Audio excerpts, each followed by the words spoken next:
দর্শক, প্রধান উপদেষ্টার সঙ্গে সাক্ষাৎ শেষে রাষ্ট্র অতিথি ভবন যমুনাতে বিএনপি মহাসচিব মির্জা ফখরুল ইসলাম আলমগীর এই মুহূর্তে কথা বলছেন। সরাসরি চলে যাচ্ছে সেখানে।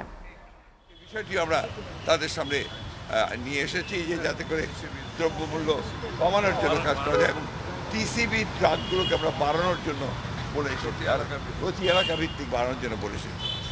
আমরা বলেছি যে আপনার যে ট্রাক চলাচল যানবাহন চলাচল যদি থাকে সেই বিষয় নিশ্চিত করার জন্য আমরা তাদেরকে অনুরোধ করেছি।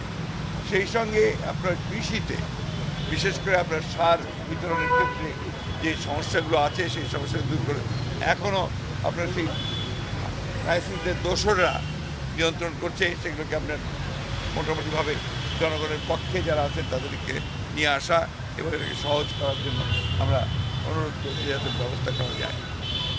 সেই সঙ্গে শিল্প উৎপাদনের ক্ষেত্রে আমরা বলেছি যেন আপনার এই নর্মাল যে আপনার অ্যাক্টিভিটি সেটা যেন চালু থাকে, বিশেষ করে শিল্পাঞ্চলে শ্রমিকদের বেতনের ক্ষেত্রে যেন কোনো বাধা সৃষ্টি না হয় এবং তারা যেন বেতন পান, তার জন্য প্রয়োজনে সরকারকে ঋণ দেওয়ার জন্য আমরা বলেছি যে বেশি করে ঋণ দিয়ে তাদেরকে বেতনের ব্যবস্থা করতে হবে।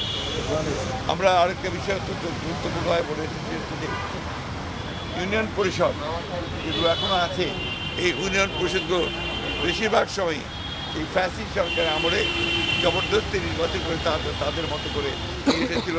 এটাকে অবিলম্বে আমরা মনে করি যেহেতু সিটি কর্পোরেশন ভাঙা হয়েছে, পৌর কর্পোরেশনগুলো ভাঙা হয়েছে, উপজেলা ভাঙা হয়েছে, সুতরাং এটাকে ভেঙে দিয়ে পরবর্তী নির্বাচনের মধ্যে দিয়ে এবং ট্রেড বডিগুলোকে ভেঙে দিয়ে আমরা বলেছি যে নির্বাচনের মাধ্যমে এটাকে আপনার পুনরায় আপনার সুষ্ঠুভাবে নিয়ে আসার জন্য আমরা বলেছি।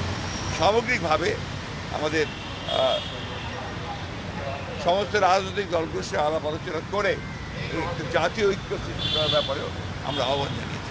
আমরা সেই সঙ্গে আপনার এটাও বলেছি যে আমাদের নির্বাচন যেটা সবচেয়ে বেশি প্রয়োজন, সংস্কারগুলোকে আপনার সম্পূর্ণ করে অবিলম্বে যত দ্রুত সম্ভব রোড ম্যাপ দেওয়ার কথা আমরা বলে এসেছি যে একটা রোড ম্যাপ অত্যন্ত জরুরি।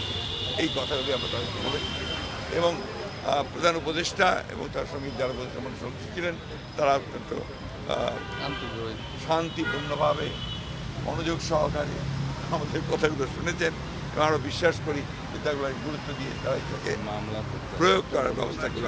আরেকটা বিষয়, আমরা সমস্ত মামলাগুলো যেগুলো আমাদের সময় ফ্যাসি সরকার করেছিল এই মামলাগুলোকে প্রত্যাহারের ব্যাপারে আমরা দ্রুততার সঙ্গে ব্যবস্থা গ্রহণ করার জন্য অনুরোধ করেছি। Thank you. আর কোনো বিষয় নাই রে ভাই, গলা ভেঙে গেছে।